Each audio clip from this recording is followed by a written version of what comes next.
Halo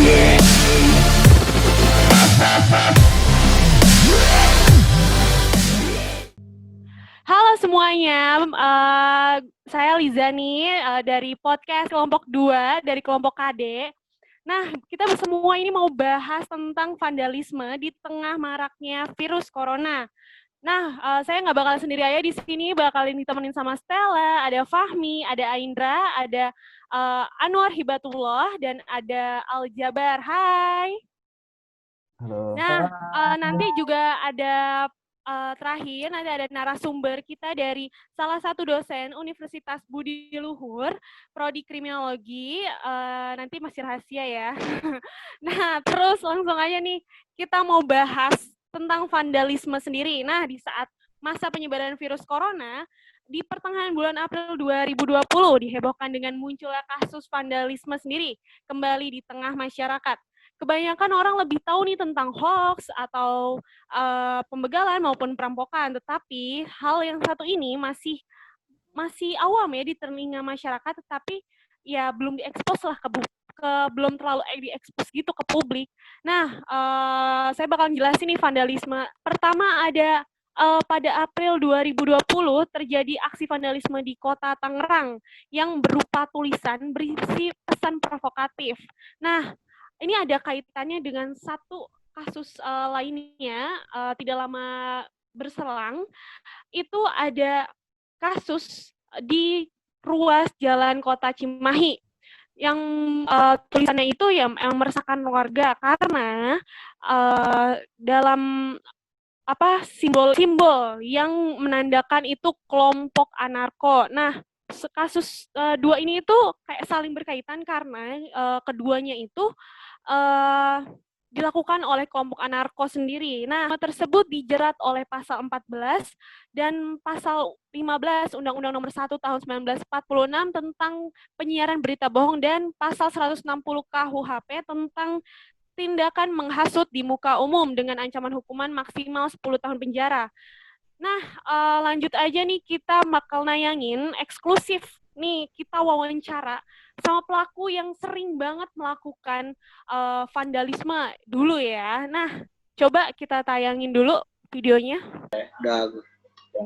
Sekarang gue menanya sama lu nih, kayak tanggapan lu sih tentang kayak vandalisme sekarang gitu gimana? Kalau buat sekarang ada sisi bagus sama buruknya sih. Sisi bagus sama buruknya itu gimana? Kayak misalkan contoh gua waktu itu bikin di duku atas tuh, di terowongan. Nah itu gue bikin tuh, emang itu kan udah disuruh sama pemerintah kan, terus udah di stop kan terowongan di situ. Pilok, nah itu emang udah karya seni tuh, buat ngilangin hawa nafsu lah. Itu ada komunitasnya. Ada komunitas. Kalau yang negatifnya nih, yang buruknya nih? Buruk mah banyak bang. Kayak apa tuh? Yang di kereta tuh, KRL tuh. Yang milok-milok di kereta itu ya? Gambar-gambar di bis ya kan biasanya. Terus kayak di ngecat-ngecat rumah orang tuh. Iya. Nah itu. Oke, kita juga ada etikanya lah kalau mau vandalisme gitu. Ada etikanya, tapi kalau menurut yang buruk itu harus ada etikanya juga. Kalau yang buruk mungkin etika dari masing-masing individual ya gitu bang. Tergantung. Oke nih bang, tujuan. Gue ngomongin tentang tujuan nih. Tujuan? Iya. Tujuan yang yang dicapai dari pelakunya tersebut itu gimana tuh? Dari buruk ke negatif nih, negatif ke positif? Oh berarti ada dua nih ya? Ada dua. Coba nggak apa-apa bang, jelasin aja bang. Kalau yang positif tuh kayak misalkan kayak nyari tempat kan, kayak misalkan toko-toko tuh. Toko-toko kan emang kadang disuruh sama pemilik tuh, kalau misalkan tutup kan tuh ada tirainya gitu kan. Nah di situ biasanya si pemilik tuh suka manggil komunitas buat buat ngilok gitu kan. Nah tujuan dari para komunitas itu biasanya emang buat diabadiin. Yang pertama sih buat emang jiwa seni kan, biar keluar gitu, biar buat ngilok-ngilok gitu kan, buat ya emang namanya anak seni gitu kan. Yang kedua ya buat di feed Instagram paling, dan di posting-posting. Negatifnya? Kalau negatif sih buat mancing mungkin ya, mancing kayak misalkan milok sekolah tuh biar mancing tawuran. Milok sekolah. Oh iya. Nah, tadi kan udah ditayangin tuh video dari sudut pandang pelakunya. Nah, saya mau bakal membahas nih diskusi bareng Stella dan Aindra. Hai. Hai Liza. Nah, dari tadi nih yang materi yang gue sampein, terus habis itu dari sudut pandang video, dari sudut pandang pelaku, menurut Stella gimana sih? Vandalisme itu kegiatan yang merusak sarana.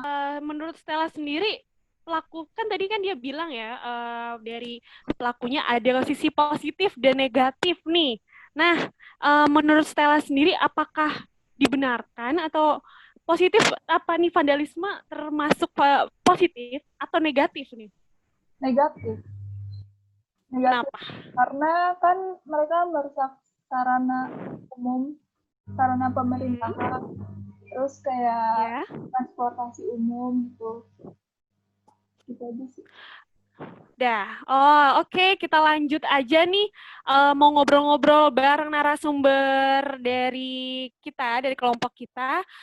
Kita panggil aja Pak Lucky Nurhadianto, MSI. Halo Pak, Assalamualaikum. Waalaikumsalam warahmatullahi wabarakatuh. Apa kabar Pak? Baik-baik teman-teman. Selamat datang di podcast kelompok 2. Kelompok AD dari mata kuliah kriminologi visual. Nah, nih dari tadi kan kita udah ngebahas tentang vandalisme sendiri nih, Pak. Terus udah ditayangin juga video dari pelaku. Nah, menurut Bapak sendiri, bagaimana tanggapan Bapak soal pelaku vandalisme sekarang? Coba apalagi ini kan vandalisme sendiri maraknya nih mulai kembali di tengah pandemi virus corona. Nah, gimana nih Pak menurut tanggapan Bapak? Ya, kalau vandalis ini kan itu kan ini ya, seakan-akan jadi serem segala macam gitu ya. Cuman saya menarik tadi juga melihat dari mendengar tadi ya video dari yang teman-teman pelakunya secara langsung, dan di satu sisi dia menariknya adalah dia juga mengungkapkan bahwa ya ada segi positifnya. Nah, apa sih kemudian yang bisa kita lihat dari hal ini? Kalau dari segi pelaku ya, kita bisa melihat ada dua aspek nih. Yang pertama, kepribadian impulsif sama pengendalian diri. Nah, kalau kita trace lagi, umumnya yang vandalisme ini laki-laki. Kenapa kemudian laki-laki? Karena biasanya dari kepribadian impulsif secara mental, imbalan, resiko, orientasi jangka pendek, dan umumnya mendapatkan penghargaan-penghargaan yang ya ada di tongkrongan gitu loh. Semakin dia berani untuk berbuat sesuatu yang beresiko, itu akan semakin dihargai. Yang kedua, kita bisa ngelihat dari pengendalian dirinya. Bisa dari orang tuanya atau justru dari lingkungan yang memang menjadi peer group-nya tuh. Jadi biasanya umumnya dalam konteks, apalagi konteks pandemi seperti ini, kita juga bisa melihat ada nggak sih saluran sosial yang bisa mereka optimalkan. Contoh kayak misalnya sekolah. Sekolah sekarang aktivitasnya lagi nggak ada misalnya, atau misalnya peer group mereka tongkrongan segala macam, ibaratnya tidak bisa sebebas saat yang biasanya. Saya Pak mau nanya Pak, mau diskusi sedikit Pak. Password jangan lupa. Jadi kan kita bisa tadi ngelihat dari narasumber ya Pak. Jadi kan vandalis itu kan hanya sekedar merusak, kayak mengotori.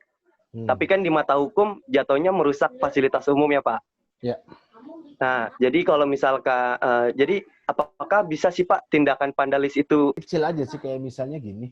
Kita kadang-kadang iseng buang permen karet nih di kursi taman misalnya, atau kita bawa spidol terus kita nyoret-nyoret toilet umum. Sebenarnya kan kecilnya kayak begitu kan, gampangnya lah kayak begitu lah ya. Cuman menjadi semakin masif saat misalnya objeknya besar dan menarik perhatian. Terus juga materi dari apa yang disampaikan itu juga seksis untuk dilihat orang. Misalnya kalau kemarin tuh saya juga baru lihat tuh di sekitaran Budi Luhur ada salah satu rumah itu dicoret tentang bentuk kritisan terhadap kasus Novel Baswedan tuh.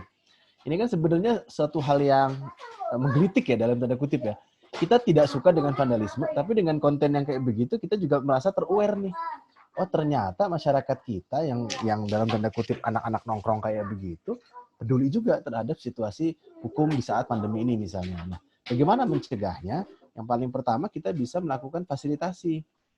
Misalnya kayak begini. Tadi ada yang bilang ada yang punya toko tapi malah disuruh ibaratnya gitu ya. Iya, Pak. Nah, bahkan ada salah satu seniman tuh kalau teman-teman suka buka di Instagram, ada seniman namanya Bansky. Dia nyoret-nyoretin hampir semua kota-kota besar di Eropa tuh. Tapi bagus. Coret-coretannya bagus dan bermakna. Nah, kita bisa memfasilitasi mereka untuk ya vandalisme ini menjadi hal yang bersifat konstruktif. Kayak teman-teman kalau lihat itu di bawah kolong Jalan Antasari itu. Iya, Pak. Pilar-pilar jalan layangnya itu kan ditulis-tulisin sama anak-anak sekolah tuh kan. Iya. Tapi bagus, maksudnya bagus, memang kayak mural jatuhnya memang. Tapi kalau kita ngelihat di Budi Luhur itu bukan di Budi Luhur ya, di Jalan Ciledug Raya itu bawahnya padahal ada pilar-pilar untuk MRT, kenapa itu nggak difasilitasi? Nah, jadi kayak begitu. Nah, kalau kita lihat di pinggirnya di bangunan-bangunan yang nggak jadi, itu banyak coret-coretan. Maksud saya adalah generasi-generasi usia-usia seperti para pelaku tersebut adalah memang orang-orang yang gemar mencari resiko. Saat kemudian tidak ada fasilitasi, ya mereka akan melakukan seperti itu. Yang kedua adalah adanya sinergi. Jadi permasalahan ini bukan permasalahan kepolisian aja. Jadi kalau kita tangkapin anak-anak kayak begini misalnya ya, itu hanya akan memenuhi tahanan atau penjara aja tanpa ada solusi, atau misalnya lapas anak dan lain-lain. Sehingga dibutuhkan tuh misalnya mereka dibina di panti sosial, terus misalnya masuk ke dalam BLK, Balai Latihan Kerja, dan memang akhirnya mereka bisa menuangkan karya-karya ini menjadi misalnya katalog mural kayak atau apa yang memang itu positif. Kayak misalnya kemarin ada seminar yang kita sempat adakan dari lapas itu adalah orang-orang lapas akhirnya bisa membuat buku yang hasil dari gambar mereka sendiri. Itu kan menjadi menarik ya. Menurut saya kalau kita bisa memfasilitasi. Mengenai kasus-kasus yang saya lihat sih ya Pak, banyak yang membandingkan antara tindakan anarkis dan vandalisme gitu Pak. Menurut Bapak, apa tidak sih tindakan vandalisme dengan tindakan anarkisme? Titik letak perbedaannya itu gimana ya Pak, di antara dua tindakan itu? Ya, kalau vandalisme umumnya itu biasanya tidak bersifat destruktif massal. Jadi sifat perusaknya nggak tidak semakin luas gitu ibaratnya. Jadi kadang-kadang berdalam bentuk coretan, terus nyolong misalnya kalau zaman dulu tuh ada telepon umum di pinggir jalan tuh diambilin atau kabelnya dirusakin segala macam, itu bisa vandalisme. Tapi kalau anarkis dia sudah lebih, tadi ya kalau saya sambungkan udah lebih massal dia. Anarkis itu tidak harus terorganisir. Anarkis itu tidak harus ada ketua, anarkis itu juga tidak harus ada ikatan. Jadi siapapun bisa melakukan anarkis. Gampangnya kayak misalnya saat kerusuhan tahun 98, apakah itu vandalisme atau anarkis? Menurut saya lebih cocok disebut anarkis di sana. Karena udah ada unsur kejahatan, udah ada unsur penyimpangan, udah ada unsur kerusuhan dan lain-lain. Tapi umumnya vandalisme itu lebih cocok sebagai soft crime. Jadi kalau kita sebut ya dia ada unsur kejahatan, tapi kayak unsur kejahatan yang terkadang dalam tanda kutip bisa disebut sebagai iseng. Isengnya tuh ya nyoret-nyoret segala macam. Isengnya berfaedah kadang-kadang ya maksudnya. Tapi kalau anarkis biasanya memang sudah disebut destruktif. Begitu, Mas Reza. Kita mata kuliahnya kriminologi visual nih Pak ya. Apa sih Pak hubungannya kriminologi visual dengan vandalisme itu sendiri Pak? Ya, sebenarnya banyak banget ya hubungannya itu. Karena vandalisme itu tidak akan menjadi trending atau menjadi pusat perhatian kalau tidak ada bukti. Nah, buktinya apa? Eksistensinya dalam bentuk visual, dalam bentuk coretan, dalam bentuk simbol-simbol, tanda-tanda tertentu, atau dalam bentuk memang modifikasi. Contoh kalau misalnya telepon umum diganti jadi apa, atau gagang teleponnya diganti jadi apa, nah itu kan akan menarik perhatian. Nah itu unsur vandalisme. Sehingga dalam konteks kriminologi visual, hal-hal seperti ini memang menjadi kajian utamanya tuh. Karena apa yang nampak oleh mata ya, itu terkadang lebih bersifat multitafsir. Dan terkadang juga indera kita melihatnya dalam konteks yang beragam. Kayak tadi saya katakan bahwa sebenarnya coretannya nggak bagus, maksudnya bukan nggak bagus ya, salah, vandalisme, maksudnya yang tadi saya bilang ya tentang kasus Novel Baswedan. Tapi karena ada pesan moralnya, pesan akademiknya atau ilmiahnya itu menjadi enak dibaca dan menjadi asik gitu ibaratnya kayak begitu. Tapi kalau misalnya cuma sekedar gambar nama sekolah dicoret terus diganti gambar alat vital dan lain-lain, itu kan menjadi ilfil orang. Tapi kalau vandalisme yang dalam konteks kajian kriminologi visual harusnya adalah memang yang bersifat memiliki konten atau materi yang bermakna kriminologis. Begitu kalau dari saya. Ya Pak, terima kasih ya Pak atas datangnya ke podcast kami. Terima kasih ya Pak, sudah Sama-sama. mengganggu waktunya, sudah. Sukses ya. Iya Pak, semoga nilai UAS kami bagus juga ya Pak ya. Amin. Amin, amin insya Allah.